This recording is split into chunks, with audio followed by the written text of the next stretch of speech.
my dear audience. How are you all? I hope you all are well. అందరికీ ఉపాధ్యాయుల దినోత్సవ శుభాకాంక్షలు. ఏంటి ఈ అమ్మాయి ఇప్పటి వరకు ఇంగ్లీష్లో మాట్లాడి సడన్గా తెలుగులో మాట్లాడింది అనుకుంటున్నారా? ఎస్, ఈరోజు నేను తెలుగులోనే స్టోరీ చెప్పాలనుకుంటున్నాను. దానికన్నా ముందు ఈరోజు టీచర్స్ డే. అందరూ మీ టీచర్స్కి విష్ చేశారా లేదా? చేయకపోతే చేయండి. Happy teachers day.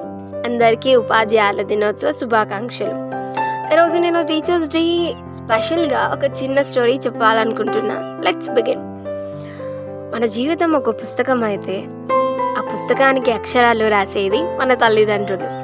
కానీ అక్షరాలకు అర్థం చెప్పేది, వాటికి దిశ చూపేది మన ఉపాధ్యాయులు.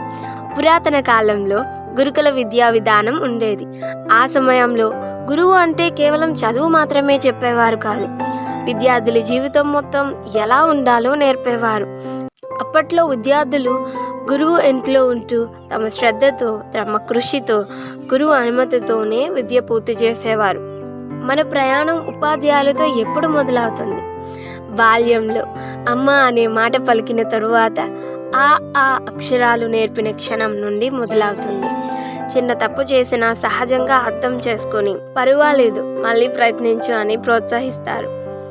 ఆ మొదటి అడుగు నుంచి చివరి ఉద్యోగం వరకు మనతో పాటు నడిచేవారు ఉపాధ్యాయులే. కొంతమంది ఉపాధ్యాయులు విద్యార్థుల్లో దాగి ఉన్న ప్రతిభను వెలికి తీస్తారు. ఒక బలహీనమైన విద్యార్థిని కూడా నువ్వు చేయగలవు అని ఆత్మవిశ్వాసం కలిగిస్తారు. వారి మాటల్లో, వారి చూపుల్లో, వారి ఆశీర్వాదంలో విద్యార్థులు దేవుణ్ణి చూడగలరు. అందుకే చాలామంది చెబుతారు గురువు అంటే దేవుడే అని. ఇప్పుడు కాలం మారింది.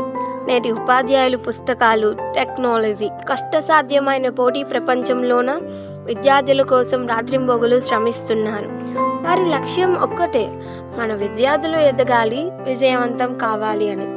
మన తప్పు జరిగితే మనకంటే ఎక్కువగా బాధపడేది, మన విజయాన్ని చూసి మనకంటే ఎక్కువగా సంతోషపడేది కూడా మన ఉపాధ్యాయులే. మన దేశంలో ప్రతి సంవత్సరం సెప్టెంబర్ 5న ఉపాధ్యాయుల దినోత్సవం జరుపుకుంటాం. ఈరోజు భారతదేశపు 2వ రాష్ట్రపతి, గొప్ప తత్వవేత్త, గొప్ప ఉపాధ్యాయుడు డాక్టర్ సర్వేపల్లి రాధాకృష్ణన్ గారి జయంతి. 1962లో ఆయన మొదటిసారి రాష్ట్రపతిగా ఎన్నికయ్యారు.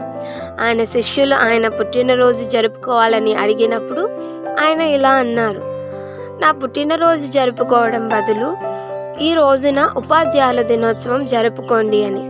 అప్పటి నుండి ప్రతి సంవత్సరం సెప్టెంబర్ 5న మన దేశం మొత్తం ఉపాధ్యాయులను గౌరవిస్తుంది. కాబట్టి ఈరోజు మనం అందరం చెప్పాల్సిన మాట ఒక్కటే, ఉపాధ్యాయులందరికీ మీరు మా జీవితానికి వెలుగు. మీ కష్టానికి, మీ ప్రేమకు, మీ త్యాగానికి మా హృదయపూర్వక వందనాలు. అందరికీ ఉపాధ్యాయుల దినోత్సవ శుభాకాంక్షలు. ఇంకేంటి ఆలస్యం? స్టోరీ ఎలా ఉందో కామెంట్ చేయండి.